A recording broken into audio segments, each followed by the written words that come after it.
Bonjour à toutes et à tous, vous écoutez Cinécast. Salut Thibaut. Salut Guillaume. Aujourd'hui, on vous parle du film Les Apparences de Marc Fitoussi. Non, le titre s'appelle juste Les Apparences. Ça, c'est pas de Marc Fitoussi après, mais c'est du réalisateur Marc Fitoussi avec Karine Viard et Benjamin Biolay, entre autres. Ça sort le mercredi 23 septembre en Belgique et ça raconte quoi ? Ça raconte l'histoire d'un couple, Ève et Henri, qui vivent tous les deux à Vienne, dans une petite communauté française là-bas. Ils sont pas beaucoup, mais ils sont là. Ils ont un fils qui s'appelle Malo et ils ont tout pour être heureux de manière générale. Hein. Lui, c'est le grand chef d'orchestre de l'opéra, donc ça se passe bien. Elle travaille à l'Institut français. Et une vie du coup sans fausse note, jusqu'au jour où Henri succombe au charme de l'institutrice de leur fils. Oui, je vois ce que tu as voulu faire pour le sans fausse note, c'est pas mal, c'était bien trouvé. C'est dans le synopsis officiel, ça ? Ouais, jusqu'au jour où Henri, je disais, succombe au charme de l'institutrice de leur fils. Et ça, Bardaf s'est l'embardé. Je propose qu'on s'écoute un extrait de la bande-annonce. Ève Monlibert, vous êtes une des figures incontestées de la communauté française installée ici, à Vienne. Quelle heure est-il ? Oh là là, ça passe à une vitesse ces journées. Vous êtes connue comme l'épouse de l'illustre Henri Monlibert. Allez, où m'a dit va ? Nous, on forme une communauté, on est soudés. Et si nous arrivait quelque chose, on s'en parlerait, on s'entraiderait. Vous êtes encore pour 2 ans à Vienne ? Mais oui. Oh, mais c'est formidable ! On est très contents. Oh, mais je suis folle de joie. Comment fait-on pour gérer tant de bonheur ? On arrive à garder les pieds sur terre ? Du coup, Thibaut, s'il tombe amoureux de l'institutrice de leur fils et que sa femme est institutrice, c'est pas elle. On n'est pas dans la totale, là, il retombe pas amoureux de sa femme ? Ah, attends, tu m'as perdu là. Non. J'ai dit, donc s'il tombe sous le charme de l'institutrice de leur fils et que sa femme elle-même est institutrice à l'Institut français. Oui, mais c'est pas la même personne dont on parle. D'accord, on sait évidemment. jamais, tu sais. Hein, non, mais non. Je rigole, bien sûr. Les Apparences, du coup, film brandé, si je puis dire, comme un thriller. Pourtant, quand on entend un peu le synopsis et qu'on écoute la bande-annonce, on n'a pas l'impression d'être dans un thriller pur jus. Mais non, je le vendrais plus comme un drame plutôt qu'un thriller. D'accord. Même si je comprends d'où vient cette catégorisation en thriller, mais je ne vais pas en parler parce que c'est un aspect qui arrive plutôt plus tard dans le film déjà.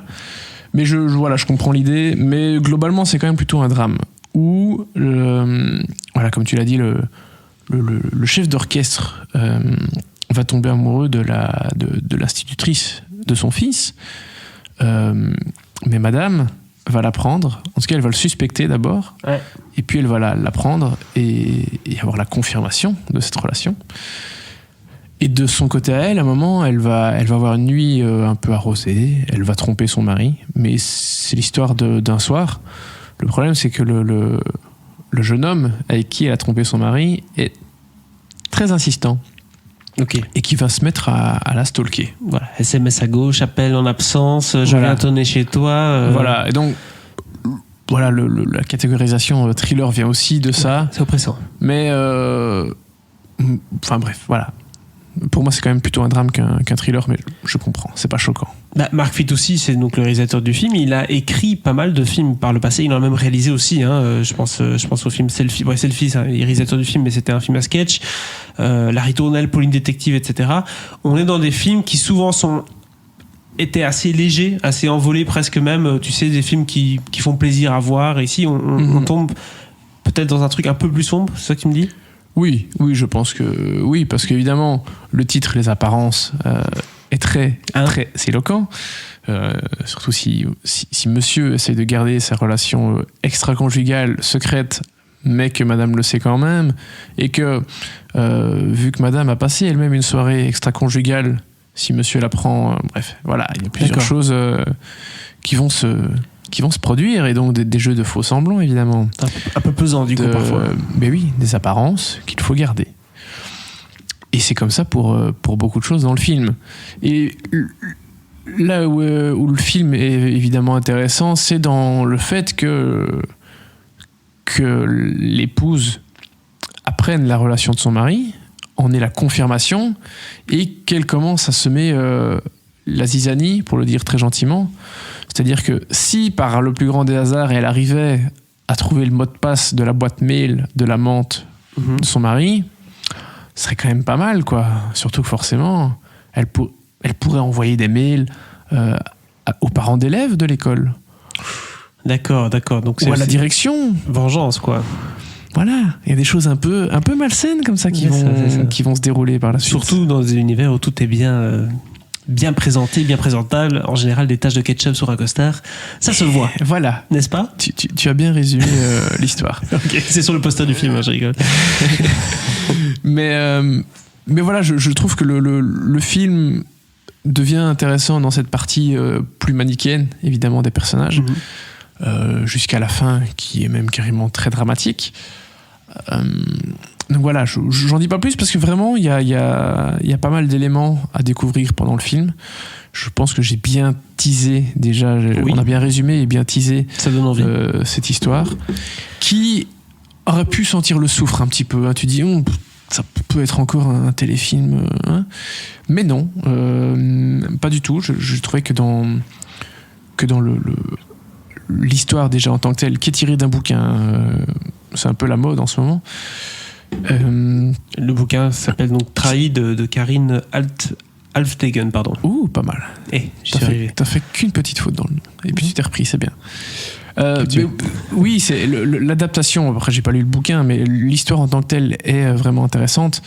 Et elle a son lot de rebondissements, en tout cas suffisant et pas trop what the fuck que pour rester un minimum crédible. Et puis de l'autre côté, t'as le boulot de Mark Fitoussi qui fait quelque chose d'assez correct. Personnellement, parfois, j'ai été un peu pas perturbé, mais le film se déroule à Vienne. Il a été tourné en partie à Bruxelles, donc il y a des moments où c'est parce que nous on connaît Bruxelles, c'est pour ça. Oui, c'est parce qu'on connaît Bruxelles, donc forcément, j'ai pas été sorti du film non plus, mais il y a des moments un peu plus. C'est en bas de chez moi. Un peu plus. Oui, voilà. Et pour faire amende honorable, à un moment dans le film, il y a une scène qui se déroule dans un bar, donc à Vienne, tourné en plein centre de Bruxelles, où il y a des personnages qui parlent flamand, et sur le moment, je me suis dit merde, t'as des personnages qui parlent flamand alors qu'on est à Vienne. Tu te dis c'est un choix, c'est genre ils avaient pas assez de pognon et du coup ils se sont dit que le néerlandais ça allait passer et ça allait faire genre c'est de l'allemand. Bon après plus tard c'est justifié dans le film pourquoi certains personnages parlent flamand à ce moment-là. Mais voilà, j'ai tuté un peu rapidement trop vite, quand j'étais en train de regarder le film, j'ai vu ça, mais sur le moment, vu que tu n'as pas les explications avant, tu te dis putain merde. Honnêtement, ça m'a un peu choqué, tu vois. Après, j'ai fait amende honorable, je m'en suis excusé et j'ai supprimé mon petit tweet. C'est bien. Mais voilà, sur le moment, ça m'a surpris. Dernière chose avant de clôturer, Karine Viard et Benjamin Biolay, c'est comme un casting assez intéressant. Qu'est-ce que ça donne du coup leur interprétation? Parce que ça peut parfois passer ou casser avec Karine Viard notamment. Ouais, mais je trouve que, et là tu le vois bien sur la fiche du film, ils ont tous les deux ce côté un peu mystérieux, tu vois. Bon, Benjamin Biolay, il est aussi habitué au type qui trompe sa femme au cinéma. Ouais. Et au mec qui présente bien, n'est-ce pas? Dernièrement, dans Divorce Club. Ce film n'existe pas. Non. Mais Karine Viard aussi, je trouve qu'elle a une faculté assez incroyable à jouer des personnages très, très ambivalents. Elle peut être la femme très enjouée, hyper sympa, voilà. Et elle peut avoir aussi un visage un peu plus fermé et du coup, pour jouer un côté un peu plus manipulatrice, elle s'en sort très bien aussi, quoi. Et donc, dans ce couple qui se ment à tous les deux, je trouve que ça fonctionne bien et que les deux comédiens sont au taquet pour ça. Et on a Laetitia Doche qui joue l'institutrice maîtresse du personnage de Benjamin Biolay, qui est très bien aussi. Et on a un jeune comédien autrichien, Lukas Englander, que je ne connais pas, mais qui joue dans la série Witcher apparemment. D'accord. Sur Netflix.